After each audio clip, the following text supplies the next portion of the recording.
죽은 어머니를 만나기 위해 매일 돌석탑 위에 올라 엄마를 부르던 동자승에 대한 눈물겹고도 신비로운 이야기입니다. 신비로운 이야기 속에서 따뜻한 감동과 깊은 깨달음을 느끼셨다면 구독과 좋아요로 함께 해주세요. 세상의 온갖 소음이 쉬어가는 깊고 깊은 산골짜기, 그곳에 안개가 바다처럼 펼쳐진다 하여 운해사라 불리는 아담한 절이 있었습니다. 절은 수백 년의 세월을 묵묵히 견뎌온 소나무와 전나무 숲에 포근히 안겨 있어 속세의 시간과는 다른 시간이 흐르는 듯한 고즈넉함이 감도는 곳이었습니다. 아침이면 법당 처마 끝에 매달린 풍경이 산바람에 흔들리며 땡, 땡 하고 우는 소리가 온 산을 맑게 깨웠고, 저녁이면 스님들의 나직한 독경 소리가 안개와 함께 골짜기 아래로 잔잔히 퍼져나갔습니다. 이토록 평화로운 운해사에 모든 스님들의 마음을 조마조마하게 만드는 한 아이가 있었습니다. 법명은 현호, 나이는 채 8살도 되지 않은 작은 동자승이었습니다. 까만 눈동자는 유난히 크고 맑았지만 그 안에는 나이답지 않은 깊은 그늘이 드리워져 있었습니다. 현호의 하루는 다른 동자승들과는 사뭇 다르게 시작되었습니다. 동이 트기 전 새벽 예불을 알리는 목탁 소리가 울려 퍼지면 다른 아이들은 졸린 눈을 비비며 법당으로 향했지만 현호는 홀로 살그머니 일어나 다른 곳으로 향했습니다. 아이의 발길이 닿는 곳은 늘 정해져 있었습니다.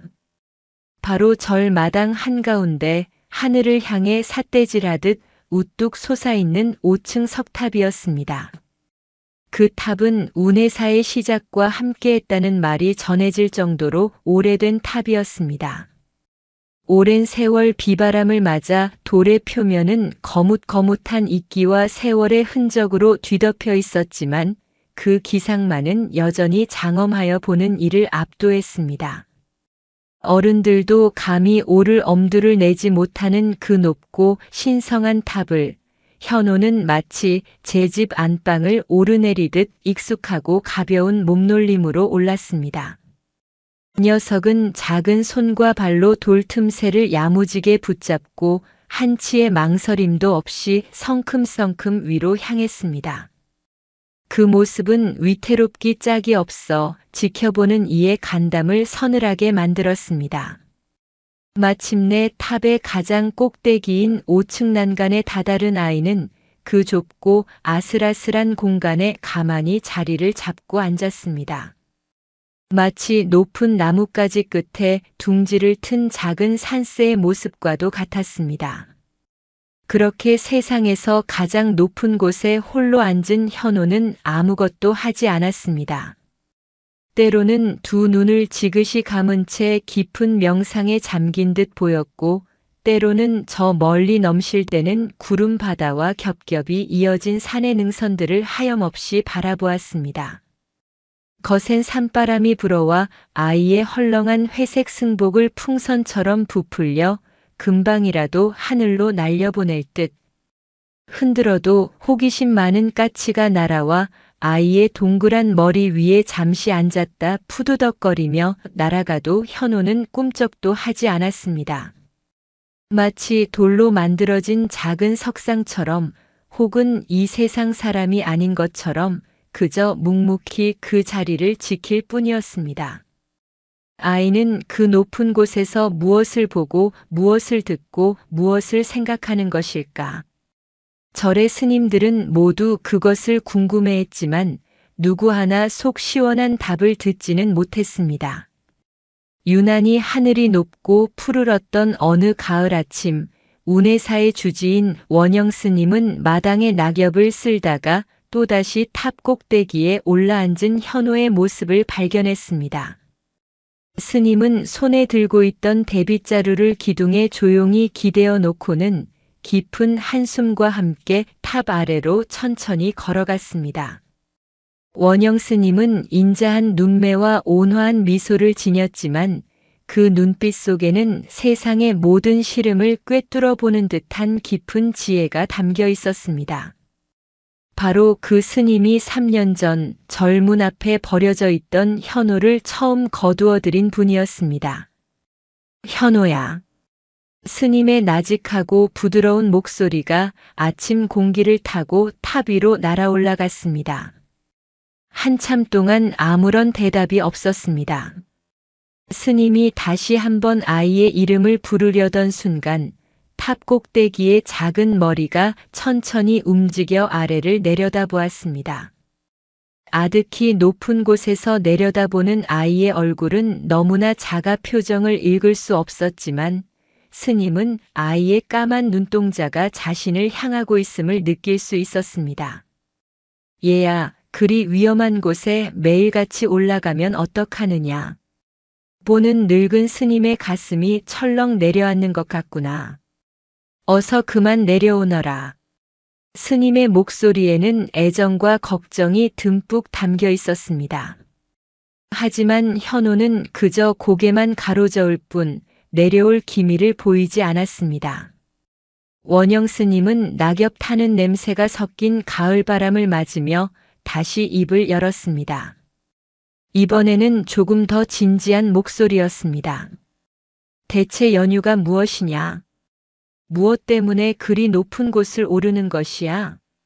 그곳에 내가 찾는 보물이라도 숨겨져 있는 것이냐?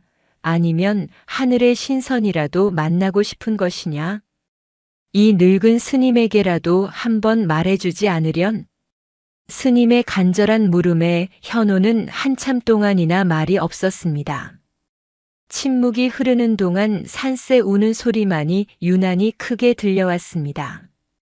포기하고 돌아서려던 스님의 귓가에 마침내 바람을 타고 아이의 아주 작은 목소리가 실려 내려왔습니다. 그 목소리는 너무나 가늘고 애처로워 듣는 이의 마음을 아리게 만들었습니다. 스님, 여기 있으면 누군가 제 목소리를 들을 것만 같아요. 누구라니? 누가 내 목소리를 듣는다는 말이냐? 현호야, 어서 내려와서 자세히 이야기해 보거라. 하지만 현호는 그 말을 끝으로 다시 입을 닫아버렸습니다. 너무 낮으면 들리지 않을까 봐요. 아이는 차마 입 밖에 내지 못한 뒷말을 속으로 삼키며 다시 고개를 돌려 떠오르는 아침 해를 바라보았습니다. 그 작은 어깨가 세상의 모든 슬픔을 짊어진 것처럼 무거워 보였습니다. 원영 스님은 더 이상 아이를 채근할 수 없었습니다. 그저 탑 아래에 우두커니 선 채 세상에서 가장 높고 가장 외로운 곳에 앉아 있는 작은 동자승의 뒷모습을 가슴 시린 눈으로 한참이나 올려다볼 뿐이었습니다. 아이의 마음속에 얼마나 깊은 골짜기가 있기에 저토록 하늘과 가까운 곳을 찾아 헤매는 것일까. 스님의 마음에도 무거운 돌덩이 하나가 내려앉는 듯 했습니다. 현호가 매일 아침 탑 위에 오르는 기이한 행동은 고요하기만 하던 운해사에 작지 않은 파문을 일으켰습니다. 처음 한두 번은 어린아이의 철없는 호기심이려니 하고 너그럽게 넘어갔던 스님들도 그 행동이 하루도 빠짐없이 계속되자 점차 걱정과 우려의 목소리를 내기 시작했습니다.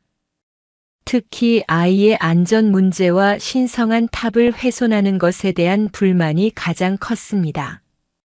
점심 공양을 마치고 스님들이 잠시 마루에 걸터 앉아 쉬는 시간이면 어김없이 현호에 대한 이야기가 화두에 올랐습니다. 항상 동자승들의 군기를 잡는 역할을 하는 미간에 깊은 주름이 잡힌 율사 스님이 가장 먼저 입을 열었습니다. 주지 스님께서도 이제는 결단을 내리셔야 합니다. 저 현호 녀석, 오늘 아침에는 비가 내려 돌이 미끄러운데도 기어코 탑 꼭대기까지 올라가더이다. 저러다 발이라도 헛디뎌 떨어지기라도 하면 어찌하려고 저러는지. 큰 사고가 나기 전에 단단히 버릇을 고쳐 놓아야 합니다. 그의 말에 공양간을 책임지는 마음씨는 좋지만 걱정이 많은 뚱뚱한 스님이 맞장구를 쳤습니다. 율사 스님 말씀이 맞습니다. 맞고요. 제 가슴이 다 철렁철렁합니다. 그리고 어디 안전 문제뿐이겠습니까? 저 탑은 우리 운해사의 보물 중의 보물, 부처님의 진신사리를 모신 곳이라 들었습니다. 그런데 절이 매일같이 어린아이가 오르내리며 신성한 탑의 때를 묻히고 있으니 부처님께서 노하시지나 않을까 심히 걱정스럽습니다. 그들의 대화를 듣고 있던 나이가 지긋한 노스님이 조용히 눈을 감은 채 말했습니다. 아이의 마음을 먼저 헤아려 보는 것이 순서일 것이야. 저 아이 절에 온 이후로 제대로 웃는 것을 한 번도 보지 못했다. 그늘진 얼굴로 항상 무언가를 찾아 헤매는 듯한 눈빛을 하고 있지. 저 아이의 마음속에 깊은 병이 있는 것은 아닌지 그것부터 살펴보아야 해. 스님들의 의견은 저마다 달랐습니다. 현우를 그저 버릇없는 문제아로 보는 스님, 아이의 안전을 최우선으로 걱정하는 스님, 그리고 아이의 아픈 마음을 먼저 보듬어야 한다고 생각하는 스님까지. 그들의 수군거림과 걱정 어린 시선 속에서 현우는 점점 더 이상하고 별난 아이, 혹은 외로운 섬처럼 되어갔습니다. 하지만 현우는 자신을 향한 그 어떤 시선에도 아랑곳하지 않는 듯 했습니다. 오히려 아이의 행동은 날이 갈수록 더욱 대담하고 이해하기 힘든 방향으로 흘러갔습니다.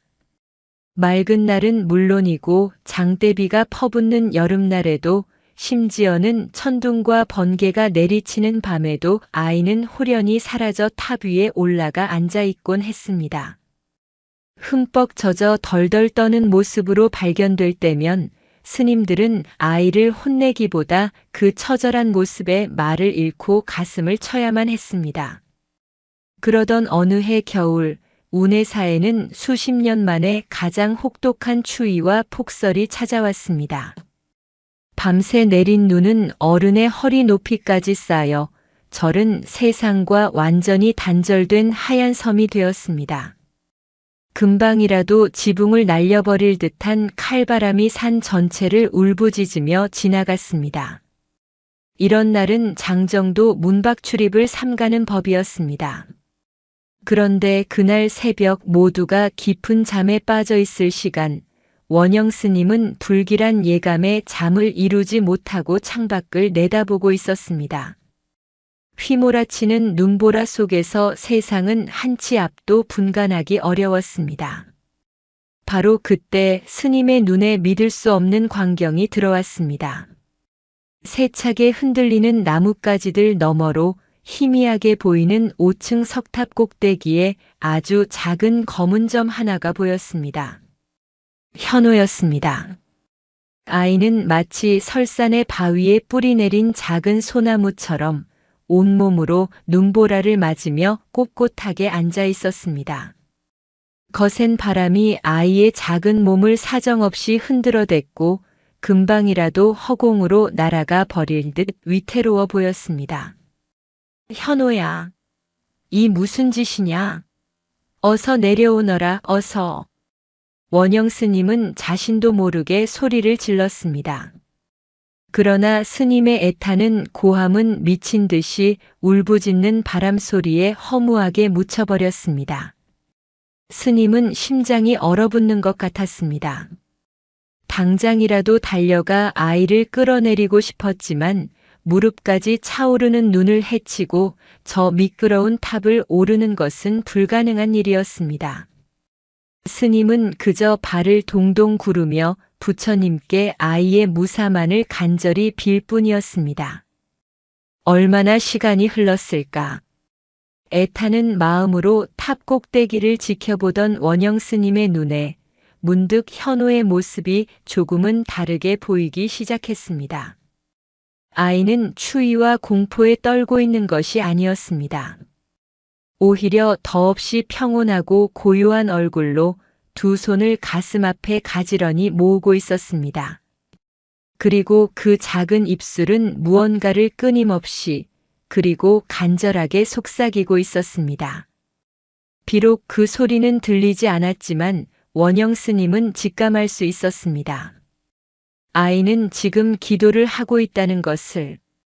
그 순간 스님의 머릿속에 섬광처럼 하나의 깨달음이 스쳐 지나갔습니다. 현호의 저 기이한 행동들은 단순한 장난이나 반항이 아니었다. 저것은 아이가 자신의 온 존재를, 자신의 목숨을 걸고 드리는 처절한 기도였다. 저 아이는 이 세상의 그 누구도 아닌 오직 하늘에만 닿기를 바라는 기도를 올리고 있었던 것이다. 날이 밝고 눈보라가 조금 잦아들자 원영 스님은 다른 스님들과 함께 눈을 헤치고 탑 아래로 달려갔습니다. 그리고 기적적으로 제 발로 내려온 현호를 발견했습니다. 아이는 입술이 새파랗게 질리고 온몸이 얼음장처럼 차가웠지만 그 눈빛만은 이상할 정도로 반짝이고 있었습니다. 마치 아주 중요한 무언가를 해냈다는 듯한 혹은 아주 그리운 누군가를 만나고 온 듯한 그런 눈빛이었습니다. 그날 이후 원영 스님은 다른 스님들이 현호를 꾸짖거나 탑에 오르지 못하도록 막는 것을 엄하게 금했습니다. 대신 스님은 남몰래 현호를 더욱 깊고 따뜻한 눈으로 지켜보기 시작했습니다. 아이의 저 간절한 기도가 향하는 곳이 어디인지, 그토록 만나고 싶어 하는 대상이 누구인지 스님은 반드시 알아내야만 한다고 다짐했습니다. 그것이 이 늙은 스님이 저 가여운 어린 영혼을 위해 해줄 수 있는 유일한 일이라 믿었기 때문입니다. 원영 스님의 기억 속 현호와의 첫 만남은 찬서리가 내리던 늦가을 새벽으로 거슬러 올라갑니다. 그날따라 유난히 공기가 차가워 스님은 평소보다 옷을 두껍게 껴입고 새벽 예불을 위해 법당으로 향하던 길이었습니다. 그런데 굳게 닫혀 있어야 할 절문이 아주 희미하게 열려 있었고 그 문지방 앞에 낡고 해진 대나무 바구니 하나가 놓여 있었습니다. 웬 바구니인가? 어느 시주가 이 새벽에 채소라도 놓고 간 것인가? 대수롭지 않게 생각하며 다가간 스님은 바구니 안을 들여다보는 순간 숨을 멈췄습니다. 바구니 안에는 채소가 아니라 낡은 솜니불에 쌓인 대여섯 살가량의 사내아이가 웅크린 채 잠들어 있었습니다.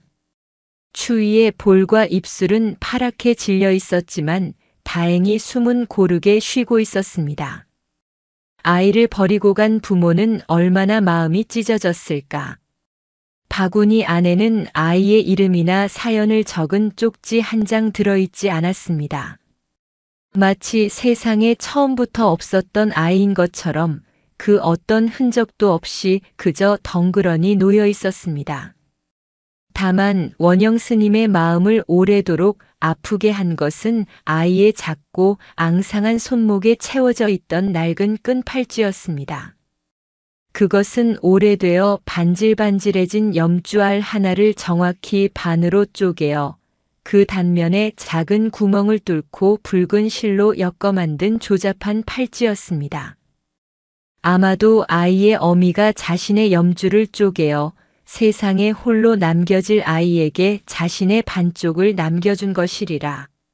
원영 스님은 그 작은 염주 조각에서 아이를 떠나보내야만 했던 어미의 피눈물과 간절한 마음을 읽을 수 있었습니다. 스님은 조심스럽게 아이를 안아들고 자신의 거처로 데려왔습니다. 차갑게 식은 아이의 몸을 따뜻한 아랫목에 눕히고 밤새 정성껏 간호했습니다. 다음 날 아침 아이는 긴잠에서 깨어났지만 낯선 환경에 놀라 겁에 질린 눈으로 주위만 두리번거릴 뿐 단 한마디도 하지 않았습니다. 스님은 그런 아이에게 현호라는 법명을 지어주었습니다. 깊고 오묘한 깨달음을 얻어 세상의 모든 슬픔을 이겨내라는 스님의 간절한 바람이 담긴 이름이었습니다. 그렇게 현호는 운해사의 가장 어린 동자승이 되었습니다. 하지만 아이는 좀처럼 절 생활에 적응하지 못했습니다. 늘 혼자였습니다. 비슷한 또래의 다른 동자승들이 마당에서 시끌벅적하게 공을 차거나 숨바꼭질을 할 때도 현호는 늘 툇마루 구석이나 나무 그늘 아래에 웅크리고 앉아 혼자만의 시간을 보냈습니다. 아이는 웃지도 울지도 화내지도 않았습니다. 마치 마음의 문을 굳게 닫아버린 것처럼 그 어떤 감정도 드러내지 않았습니다. 그러던 어느 날부터인가 스님들은 현호가 혼잣말을 중얼거리는 것을 발견했습니다. 처음에는 그저 잠꼬대이거나 의미 없는 소리려니 했습니다. 하지만 그 소리는 아이가 깨어 있을 때도, 밥을 먹을 때도, 마당을 걸을 때도, 심지어는 일을 할 때조차 아주 작은 목소리로 끊임없이 이어졌습니다. 어느 날 오후 채마밭에서 다른 동자승들과 함께 잡초를 뽑던 현호의 곁을 지나가던 원영 스님은 아이의 입에서 흘러나오는 소리에 걸음을 멈췄습니다. 스님은 아이가 눈치채지 못하도록 조금 떨어진 곳에서 밭을 매는 척하며 아이의 혼잣말에 귀를 기울였습니다. 엄마, 여기 냉이꽃이 피었어요. 엄마가 좋아하시던 하얗고 작은 꽃이요. 예쁘죠? 엄마, 오늘 점심에는 감자조림이 나왔는데 조금 짰어요. 엄마가 해주시던 건 달고 맛있었는데 보고 싶어요. 엄마, 스님들이 저보고 자꾸 이상하대요. 저는 이상한 아이가 아닌데 엄마, 오늘도 제 목소리 들리시죠? 꼭 들어야 해요. 원영 스님은 밭을 매던 손을 멈췄습니다. 심장이 쿵 하고 내려앉는 것 같았습니다. 아이는 보이지 않는 어머니에게 하루 동안 있었던 소소한 일들을 끊임없이 이야기하고 있었던 것입니다. 현호에게 어머니는 죽거나 자신을 버리고 떠난 존재가 아니었습니다. 그저 아주 먼 곳, 그래서 목소리가 잘 닿지 않는 하늘 어딘가에 계신 분일 뿐이었습니다. 아이가 매일같이 위험을 무릅쓰고 탑 꼭대기에 오르는 이유는 바로 그 하늘에 계신 어머니에게 자신의 목소리를 조금이라도 더 가까이에서 들려드리기 위함이었던 것입니다. 모든 의문이 풀리는 순간이었습니다. 아이의 기이한 행동, 나이답지 않은 깊은 슬픔, 세상과 담을 쌓은 듯한 태도, 그 모든 것의 뿌리가 어머니를 향한 지독한 그리움에 있다는 것을 깨달은 원영 스님은 가슴이 미어지는 듯한 아픔을 느꼈습니다. 아이는 이상한 것이 아니었습니다. 그저 세상에서 가장 순수하고 절박한 방식으로 어머니를 사랑하고 있을 뿐이었습니다. 스님은 차마 아이에게 다가가 아는 척을 할 수 없었습니다. 그저 멀찍이 서서 작은 손으로 잡초를 뽑으며 어머니에게 속삭이는 아이의 작은 등을 안쓰럽게 바라볼 뿐이었습니다. 이제 스님은 결심해야 했습니다. 아이의 저 위험한 기도를 언제까지고 지켜만 보고 있어야 할지, 아니면 언젠가는 아이에게 어머니는 이제 하늘의 별이 되었다는 잔인한 진실을 알려주어야 할지를 말입니다. 스님의 마음은 무겁게 가라앉았습니다. 운해사의 밤은 낮보다 더 깊은 고요를 품고 있었습니다. 스님들의 독경 소리가 그치고 모두가 잠자리에 들 시간이면 세상의 모든 소리는 잠이 들고 오직 산짐승들의 희미한 울음소리와 바람이 소나무 숲을 스치고 지나가는 소리만이 절의 밤을 지켰습니다. 특히 달이 밝은 밤이면 은은한 달빛이 기왓장과 처마 위에 은가루를 뿌린 듯 내려앉아 낮과는 또 다른 신비로운 풍경을 만들어내곤 했습니다. 다른 동자승들이 이부자리 속에서 고된 하루의 피로를 풀며 깊은 잠에 빠져 있을 때 현호는 늘 홀로 깨어 있었습니다. 아이는 숨소리조차 내지 않고 가만히 누워 창호지 문틈으로 스며드는 차가운 달빛이 방 안을 하얗게 물들이는 것을 지켜보곤 했습니다.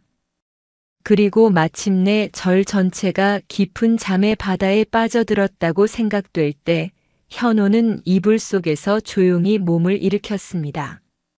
아이는 낡아서 삐걱거리는 마루가 소리를 내지 않도록 고양이처럼 사뿐사뿐 발걸음을 옮겼습니다. 차가운 밤 공기가 아이의 얇은 옷을 파고들어 소름이 돋았지만 현호는 아랑곳하지 않았습니다. 아이의 발길은 어둠 속에서도 한치의 망설임 없이 낮에 그리도 오르던 5층 석탑을 향해 있었습니다. 하지만 밤에 현호는 탑을 오르지 않았습니다.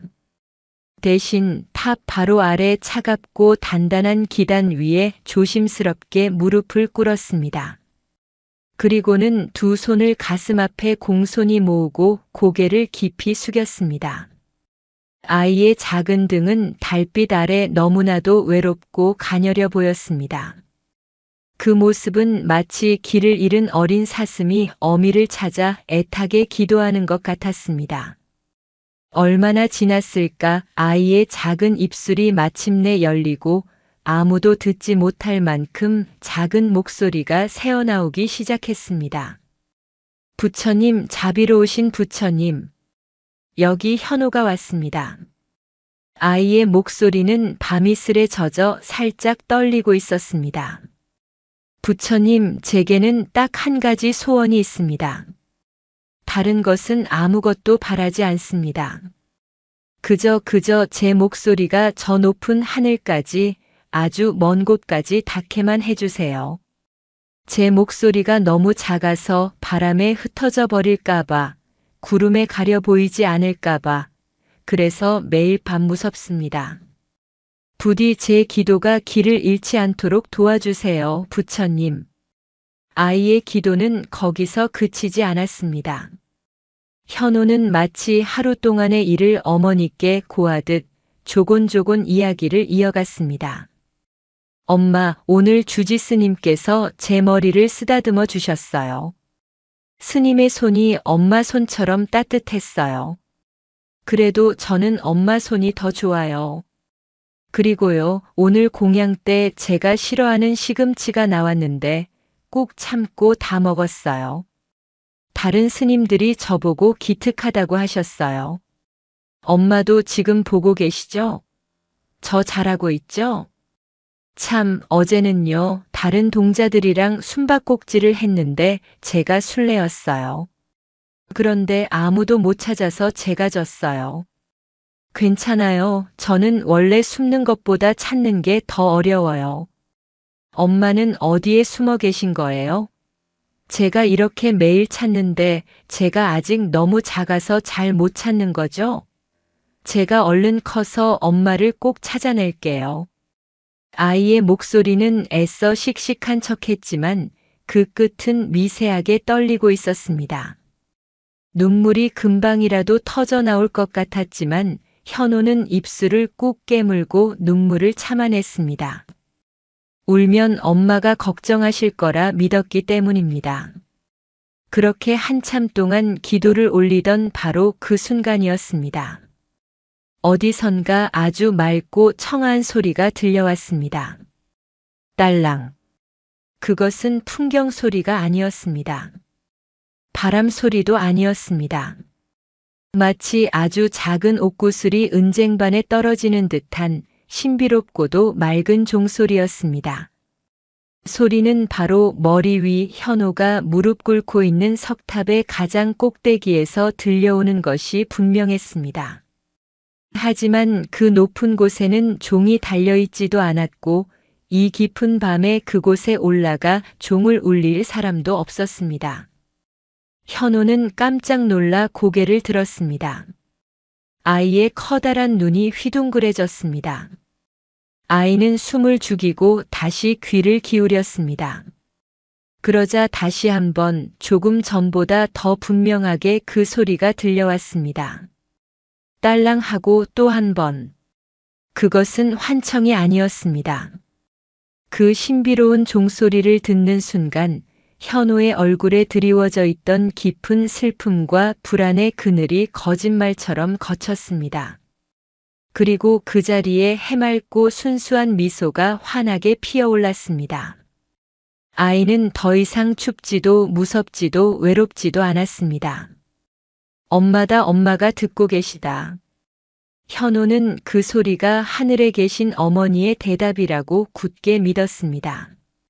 자신의 기도가, 자신의 목소리가 마침내 어머니에게 닿았다는 신호라고 믿었습니다. 아이는 차가운 돌바닥에 이마가 닿도록 깊이 엎드려 절을 올렸습니다.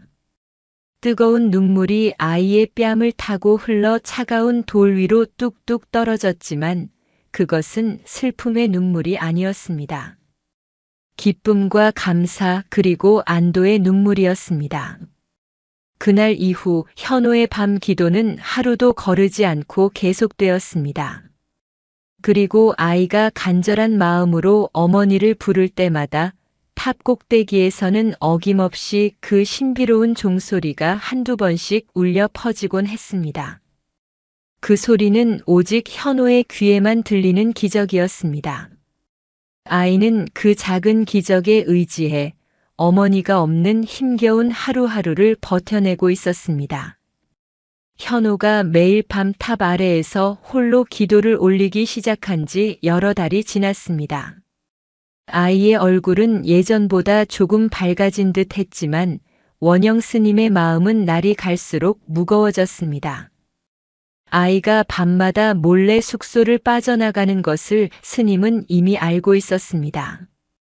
처음에는 그저 잠 못 드는 아이가 바람이라도 쐬는 것이겠거니 했지만 그 행동이 매일 밤 같은 시간에 같은 장소에서 반복되는 것을 보고는 스님은 그 안에 무언가 특별한 사연이 숨어 있음을 직감했습니다. 대체 저 어린 것이 이 깊은 밤에 홀로 나가 무엇을 하는 것일까? 궁금증과 걱정을 이기지 못한 원영 스님은 마침내 어느 달 밝은 밤 아이의 뒤를 밟아보기로 결심했습니다. 스님은 현호가 잠든 것을 확인한 척 자신의 방으로 돌아와 불을 껐지만 잠자리에 들지 않고 문틈으로 동자승들의 숙소를 예의주시했습니다. 과연 자정이 넘었을 무렵 현호의 방문이 소리 없이 열리고 작은 그림자 하나가 살그머니 빠져나왔습니다. 원영 스님은 자신도 그림자처럼 조용히 아이의 뒤를 따랐습니다. 늙고 쇠약해진 몸이었지만 스님은 평생을 갈고 닦은 수행의 힘으로 발소리를 죽여 현호가 눈치채지 못하도록 거리를 유지했습니다. 아이는 익숙한 듯 어둠 속을 가로질러 5층 석탑 아래에 이르렀고 이내 자리를 잡고 무릎을 꿇었습니다.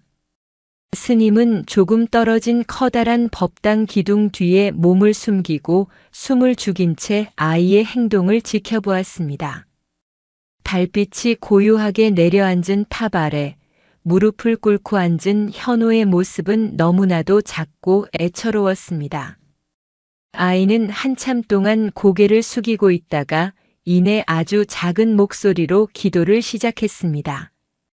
거리가 멀어 처음에는 잘 들리지 않았지만 스님이 온 신경을 귀에 집중하자 아이의 속삭임이 바람을 타고 희미하게 들려오기 시작했습니다. 엄마, 저 현호예요. 오늘도 왔어요. 엄마라니. 원영 스님의 심장이 쿵 하고 내려앉았습니다. 스님은 자신도 모르게 마른 침을 삼켰습니다. 엄마, 오늘은 제가 큰 실수를 했어요. 주지 스님께서 가장 아끼시는 벼루를 옮기다가 그만 떨어뜨려서 귀퉁이가 조금 깨졌어요. 너무 무서워서 아무 말도 못하고 있는데 스님께서는 화를 내지 않으시고 괜찮다고 사람은 누구나 실수를 하는 법이라고 말씀해 주셨어요. 그리고는 제 머리를 쓰다듬어 주셨어요. 그래도 저는 하루 종일 마음이 무거웠어요. 엄마, 죄송해요. 다음부터는 조심할게요. 아이의 목소리는 금방이라도 울음이 터질 듯 잠겨 있었습니다. 원영 스님은 가슴이 먹먹해졌습니다. 자신은 아무렇지 않게 넘어갔던 그 작은 일이 아이의 마음에는 이토록 큰 돌덩이로 남아 있었던 것입니다. 그리고 엄마, 이제는 아프지 마요. 제가 매일 부처님께 기도드릴게요. 엄마가 하늘나라에서는 아프지 않고 춥지 않고 배고프지 않게 해달라고요. 그러니까 엄마는 아무 걱정하지 마세요. 저는 여기서 잘 지내요. 밥도 잘 먹고 스님들 말씀도 잘 듣고 다른 동자들이랑 싸우지도 않아요. 정말이에요. 그러니까 저 때문에 슬퍼하지 마세요, 엄마. 거기까지 말했을 때 아이는 더 이상 참지 못하고 어깨를 들썩이며 흐느끼기 시작했습니다. 애써 참아왔던 울음이 터져 나온 것이었습니다. 그러나 아이는 소리를 내어 울지 않았습니다. 혹시나 자신의 울음소리가 하늘에 계신 어머니의 마음을 아프게 할까봐 작은 손으로 입을 틀어막고 소리 없이 눈물만 뚝뚝 흘렸습니다. 그 모습을 숨죽여 지켜보던 원영 스님의 눈에서도 뜨거운 눈물이 주르륵 흘러내렸습니다. 모든 것을 알게 되었습니다. 아이가 매일 탑에 오르던 이유, 밤마다 이곳을 찾아오던 이유, 그리고 그 깊은 눈 속에 항상 드리워져 있던 슬픔의 정체까지. 아이는 살아있는 어머니가 아닌 이미 세상을 떠나고 없는 죽은 어머니에게 말을 걸고 있었던 것입니다. 원영 스님은 그제야 아이의 손목에 감겨있던 반쪽짜리 염주의 의미를, 목소리가 들릴 것 같다던 아이의 아리송한 말의 의미를, 그 모든 것을 비로소 완전하게 이해할 수 있었습니다. 아이는 어머니의 죽음을 받아들이지 못한 것이 아니었습니다. 오히려 그 누구보다도 깊이 이해하고 하늘에 있는 어머니를 위로하기 위해 자신만의 방식으로 매일 편지를 보내고 있었던 것입니다. 스님은 거대한 슬픔과 연민에 휩싸여 차마 그 자리에 더 서 있을 수가 없었습니다. 아이의 저 순수하고도 처절한 기도를 방해해서는 안 된다는 생각에 스님은 소리 없이 눈물을 훔치며 조용히 발길을 돌렸습니다. 자신의 방으로 돌아온 스님은 밤이 새도록 잠을 이루지 못하고 불상 앞에 엎드려 기도했습니다. 부처님, 저 가엾고 기특한 아이를 어찌하면 좋겠나이까. 저 아이의 저 순정한 마음을 이 늙은 중이 감당할 수가 없나이다. 부디 자비를 베푸시어 저 아이의 기도가 하늘에 닿게 해주시옵고 아이의 마음에 평화가 깃들게 해주시옵소서. 그날 이후 원영 스님은 현우를 더욱 각별하게 보살폈습니다. 아이가 탑에 오르면 아래에서 조용히 아이가 무사히 내려오기를 기다려 주었고, 아이가 밤에 몰래 나갈 것을 알고는 아이의 방 아랫목을 미리 따뜻하게 데워두곤 했습니다. 스님은 아이의 슬픈 비밀을 가슴속에 묻어둔 채 그저 묵묵히 아이의 가장 큰 버팀목이 되어주기로 결심했습니다. 그해 여름은 유난히도 무덥고 비가 잦았습니다. 마치 하늘에 커다란 구멍이라도 뚫린 듯 며칠이고 쉬지 않고 장대비가 쏟아져 내렸습니다. 절압 계곡물은 흙탕물로 변해 무서운 소리를 내며 불어났고 산 곳곳에서 작은 산사태가 일어나기도 했습니다. 스님들은 모두 법당과 요사체를 보수하고 물기를 내느라 하루 종일 분주했습니다. 그러던 어느 날 오후였습니다. 아침부터 잔뜩 찌푸려 있던 하늘이 마침내 시커먼 먹구름으로 뒤덮이더니 이내 앞이 보이지 않을 정도의 억수 같은 폭우가 쏟아지기 시작했습니다. 하늘은 순식간에 한밤중처럼 어두워졌고 세상의 종말이라도 온 듯 번개가 하늘을 길게 찢으며 번쩍였고 곧이어 산 전체가 흔들릴 듯한 거대한 천둥 소리가 연달아 터져 나왔습니다. 스님들은 모두 하던 일을 멈추고 법당 안으로 몸을 피했습니다. 그런데 그 아수라장 속에서 공양간 스님이 창밖을 내다보다가 경악에 찬 비명을 질렀습니다. 저것 좀 보시오. 현호가 저길 올라가고 있습니다. 모두의 시선이 일제히 창밖의 5층 석탑으로 향했습니다. 그리고는 모두가 자신의 눈을 의심했습니다.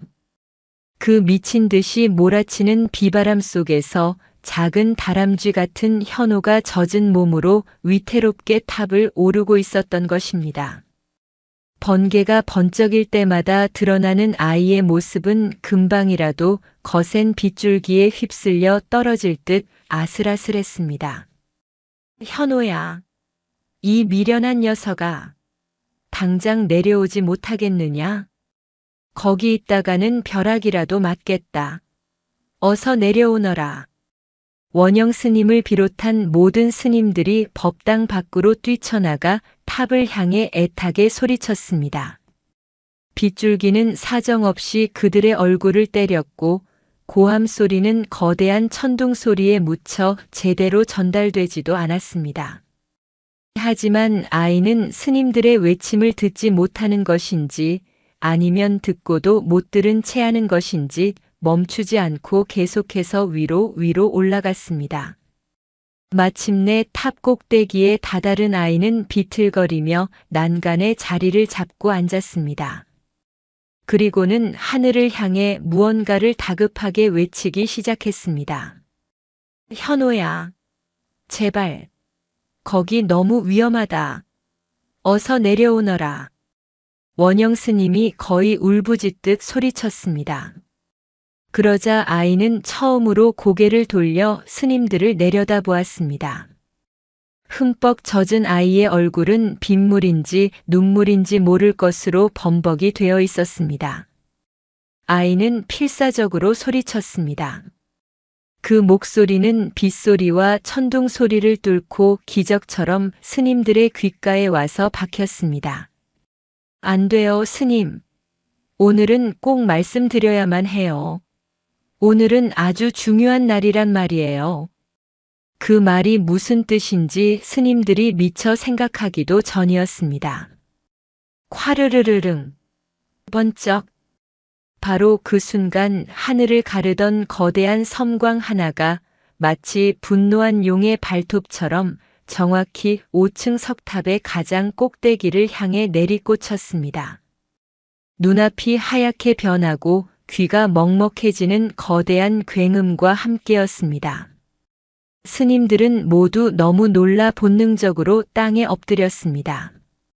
잠시 후 정신을 차린 스님들이 공포에 질린 눈으로 탑을 올려다보았을 때 탑 꼭대기에서는 검은 연기가 피어오르고 있었습니다. 돌이 타는 매캐한 냄새가 비냄새와 섞여 코를 찔렀습니다. 현호야, 현호야. 스님들은 넋이 나간 채 아이의 이름을 부르며 탑을 향해 달려갔습니다. 벼락을 맞은 탑의 꼭대기는 검게 그을려 있었고 일부는 부서져 돌조각이 아래로 떨어져 있었습니다. 하지만 그 위에는 아무도 없었습니다. 아이의 모습은 온데간데 없이 사라지고 없었습니다. 떨어졌나 보다. 주변을 찾아보아라. 스님들은 미친 듯이 탑 주변의 흙탕물을 뒤지고 수풀을 헤쳤습니다. 그러나 아이의 작은 몸은커녕 아이의 옷자락 하나도 발견할 수 없었습니다. 마치 처음부터 그곳에 아무도 없었다는 듯이 현호는 그렇게 흔적도 없이 사라져 버렸습니다. 비가 그친 다음 날 새벽 뜬 눈으로 밤을 새운 스님들은 다시 탑 주변을 샅샅이 뒤졌습니다. 바로 그때 가장 먼저 탑 위를 살피러 올라갔던 젊은 스님 하나가 거의 비명에 가까운 소리를 질렀습니다. 모두 이리 와 보십시오. 이게 대체. 스님들이 위태롭게 탑 위로 올라가 그 광경을 보았을 때 모두가 그 자리에 얼어붙고 말았습니다. 벼락을 맞아 검게 그을리고 부서진 탑의 5층 난간 위에 믿을 수 없게도 때 하나 묻지 않은 순백의 하얀 연꽃 한 송이가 고고하게 피어 있었습니다. 그리고 그 연꽃 바로 옆에는 현호가 늘 손목에 차고 다니던 반쪽짜리 염주 조각이 이슬에 젖은 채 조용히 놓여 있었습니다. 그것을 본 순간 원영 스님은 그 자리에 힘없이 무릎을 꿇었습니다. 그리고는 하늘을 향해 흐느꼈습니다. 아, 이 아이는 하늘로 간 것이 아니라 하늘이 데려간 것이로다. 부처님께서 마침내 저 가여운 아이의 기도를 들어주신 것이야. 스님들은 모두 그 자리에 엎드려 오열했습니다. 그날 운해사의 모든 스님들은 한 아이를 잃었지만 동시에 영원히 잊을 수 없는 작은 기적을 목격했습니다. 밤새 세상을 집어삼킬 듯 울부짖던 폭풍우는 동이 틀 무렵 언제 그랬냐는 듯 거짓말처럼 멎어 있었습니다. 먹구름은 흔적도 없이 거치고 대신 맑고 투명한 가을 하늘이 밤새의 상처를 위로하듯 펼쳐져 있었습니다. 비에 젖은 세상은 온통 눈이 부셨습니다. 나뭇잎 끝에는 밤새의 눈물 같은 빗방울이 보석처럼 매달려 아침 햇살에 영롱하게 빛났고 흙과 풀이 뒤섞인 짙은 내음이 절마당을 가득 채웠습니다. 모든 것이 깨끗하게 씻겨나간 듯한 아침이었지만 운해사를 감싼 공기는 그 어느 때보다 무겁고 차가웠습니다. 뜬 눈으로 밤을 새운 스님들은 날이 밝자마자 약속이라도 한 듯 모두 밖으로 나왔습니다. 그들의 얼굴에는 밤새의 공포와 피로 그리고 차마 입 밖에 내지 못하는 깊은 절망감이 뒤섞여 있었습니다. 누구 하나 먼저 말을 꺼내지 않았지만 모두의 시선은 한 곳을 향해 있었습니다.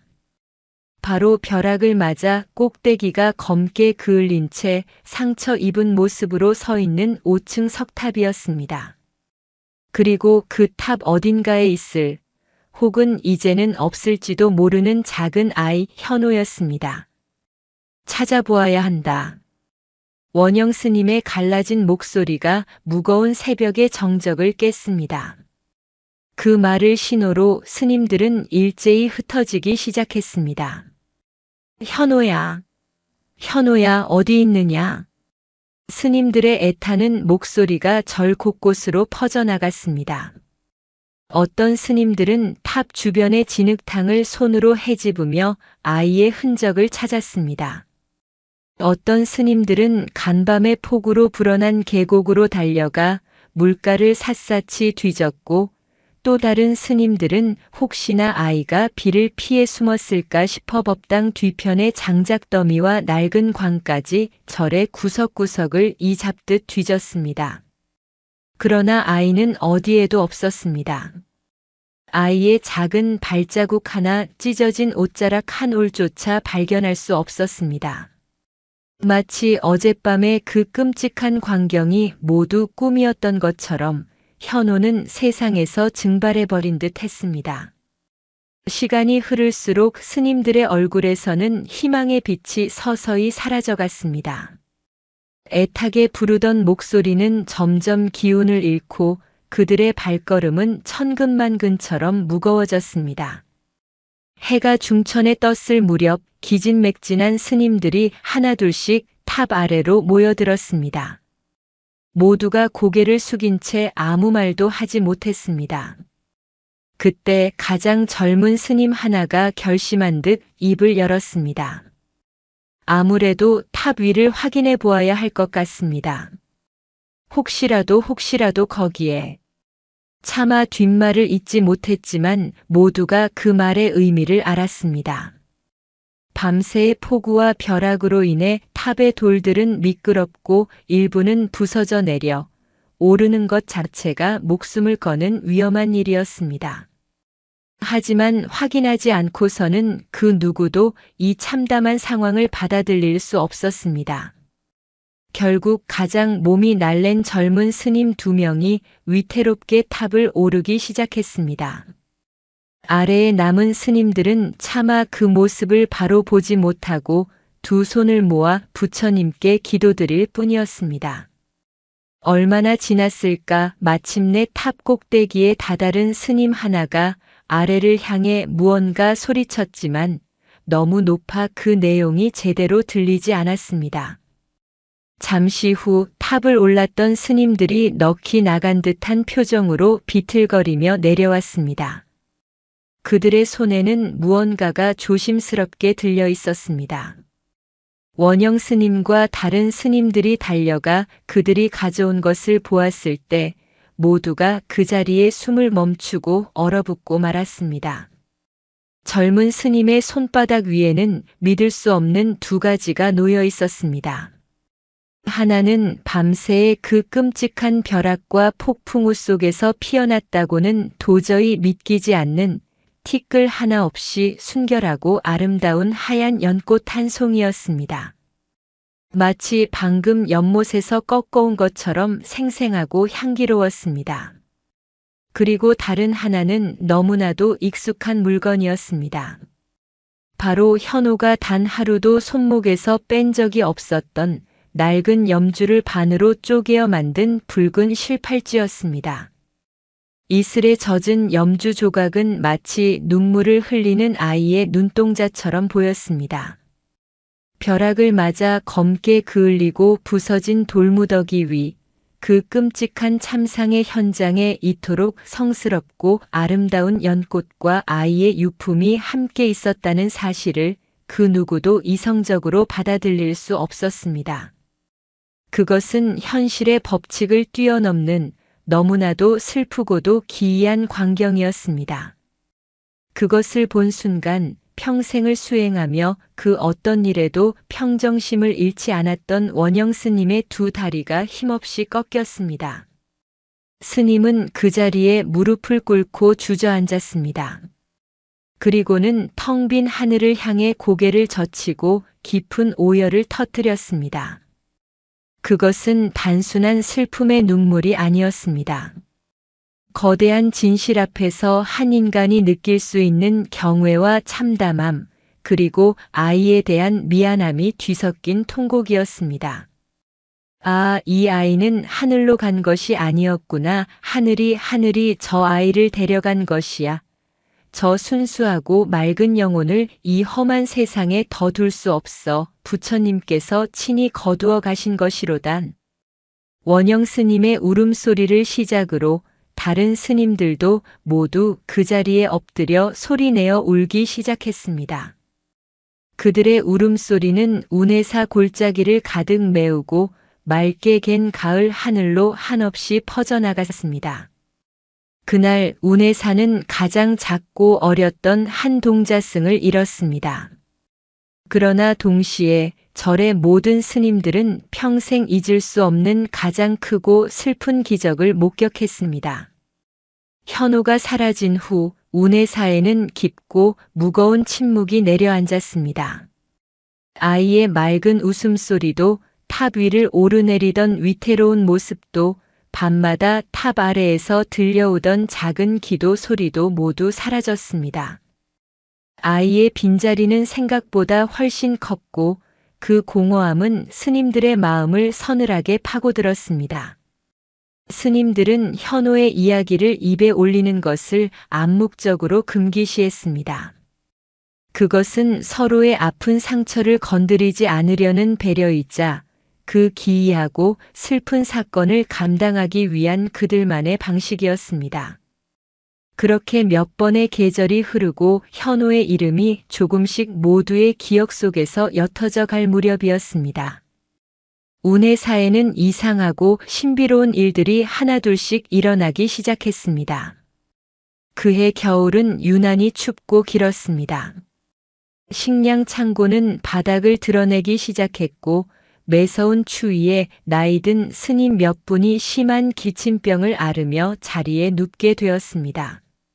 절의 분위기는 무겁게 가라앉았고 모두의 얼굴에는 걱정의 그늘이 드리워졌습니다.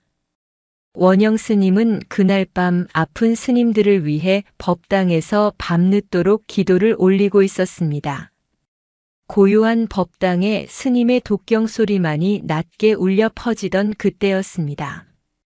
스님의 귓가에 아주 희미하지만 맑은 소리가 들려왔습니다. 딸랑. 바람 소리인가? 스님은 처음에는 대수롭지 않게 여겼습니다. 하지만 소리는 그치지 않고 다시 한번 들려왔습니다. 딸랑. 그것은 분명 바람 소리가 아니었습니다. 풍경 소리보다 훨씬 더 맑고 청아한, 마치 하늘에서 옥구슬이 떨어지는 듯한 신비로운 소리였습니다. 소리가 들려오는 곳은 바로 절 마당의 5층 석탑 꼭대기였습니다. 원영 스님은 숨을 죽였습니다. 저 높은 곳에는 종이 없거늘 대체 어디서 저런 소리가 난단 말인가. 스님이 홀린 듯 창밖의 탑을 바라보던 그 순간 소리보다 더 믿을 수 없는 일이 일어났습니다. 아주 희미한 그러나 분명한 어린아이의 목소리가 바람을 타고 스님의 셔틀콕에 와서 닿았습니다.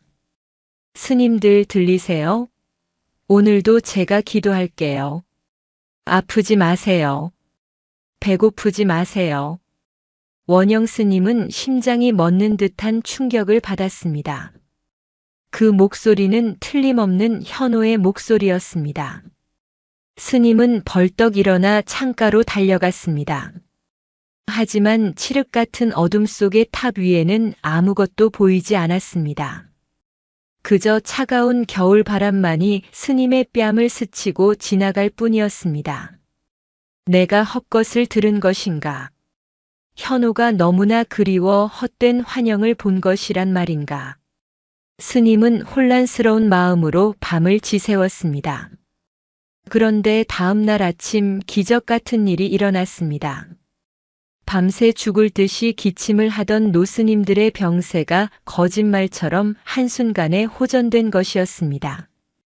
또한 눈 때문에 길이 끊겨 아무도 오지 못할 거라 생각했던 산 아래 마을에서 한 독실한 신도가 쌀과 약재를 가득 짊어지고 기적적으로 절을 찾아왔습니다. 그 후로도 기적은 계속되었습니다. 다음 해봄 극심한 가뭄이 들어 절의 우물이 마르고 채마밭의 작물들이 모두 말라 죽어갈 때였습니다. 모두가 망연자실하여 하늘만 원망하던 그날 밤 어김없이 탑 꼭대기에서 맑은 종소리와 함께 현호의 기도 소리가 들려왔습니다. 부처님 비를 내려주세요. 스님들이 목말라요. 채소들이 아파해요. 그리고 다음 날 새벽 운해사 일대에만 마치 하늘의 축복처럼 흡족한 단비가 내려온 땅을 촉촉하게 적셨습니다. 이런 일들이 몇 번이고 반복되자 스님들은 마침내 깨닫게 되었습니다. 그것은 환청이나 우연이 아니었습니다. 현호는 사라진 것이 아니었습니다. 아이는 하늘의 별이 되어 부처님의 곁에서 가장 가까운 곳에서 자신이 사랑했던 운해사와 스님들을 지켜주고 있었던 것입니다. 그 사실을 깨달은 날 운해사의 모든 스님들은 마당에 모여 5층 석탑을 향해 일제히 엎드려 절을 올렸습니다.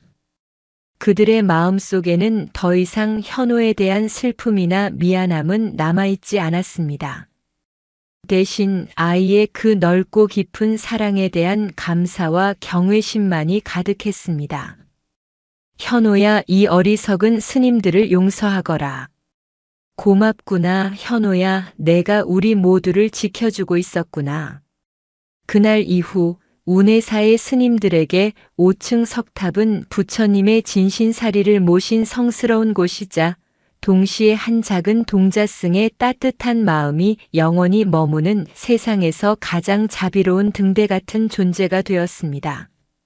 스님들은 힘겹고 괴로운 일이 있을 때마다 탑 아래에 모여 기도를 올렸고 그럴 때마다 어김없이 들려오는 맑은 종소리와 함께 모든 시름을 이겨낼 수 있었습니다.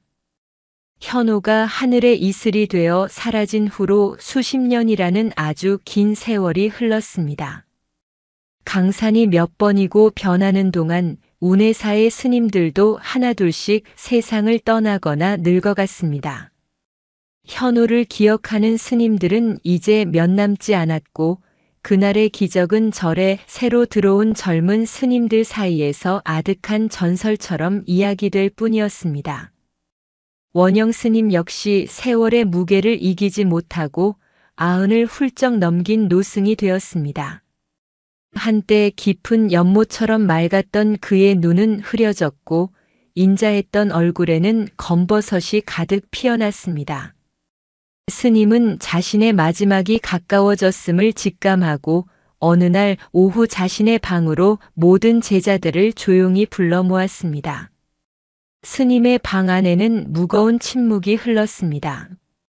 제자들은 곧 다가올 큰 스승과의 이별을 예감하며 슬픔을 애써 억누른 채 스님의 마지막 가르침을 기다리고 있었습니다.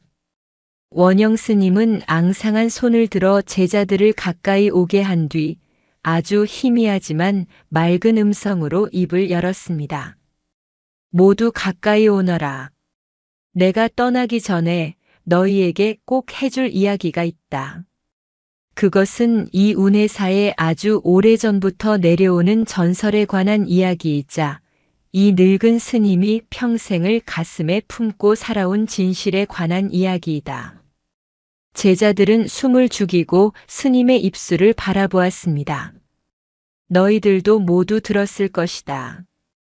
우리 절이 위기에 처할 때마다 5층 석탑 위에서 맑은 종소리가 들려오고 그 후에는 모든 어려움이 해결된다는 그 신비로운 이야기를 말이다. 사람들은 그것을 부처님의 가피라고도 하고 산신령의 조화라고도 말하지. 하지만 나는 안다. 그것은 바로 한 작은 아이의 눈물 겹도록 순수한 사랑의 힘이라는 것을. 원영 스님은 천천히 현우의 이야기를 시작했습니다. 비 내리던 새벽 절 문 앞에서 아이를 처음 발견했던 날부터 아이가 매일같이 탑 위에 오르던 모습, 밤마다 탑 아래에서 죽은 어머니에게 기도를 올리던 애처로운 모습, 그리고 마침내 폭풍우 치던 날 밤 벼락과 함께 하늘로 사라져버린 그 마지막 순간까지. 스님은 마치 어제 일처럼 생생하게 자신이 평생 동안 가슴속에 묻어두었던 비밀을 담담하게 풀어놓았습니다. 이야기를 듣는 제자들의 눈에는 어느새 눈물이 가득 고여 있었습니다. 그저 아득한 전설로만 알고 있던 이야기가 이토록 슬프고도 구체적인 실체로 다가오자 그들은 큰 충격과 감동에 휩싸였습니다. 이야기를 마친 원영 스님은 가쁜 숨을 몰아쉬다가 가장 아끼는 수제자의 손을 꼭 잡고 마지막 말을 이었습니다. 그러니 너희들은 절대 잊어서는 안 된다. 현우, 그 아이는 하늘에 간 것이 아니다.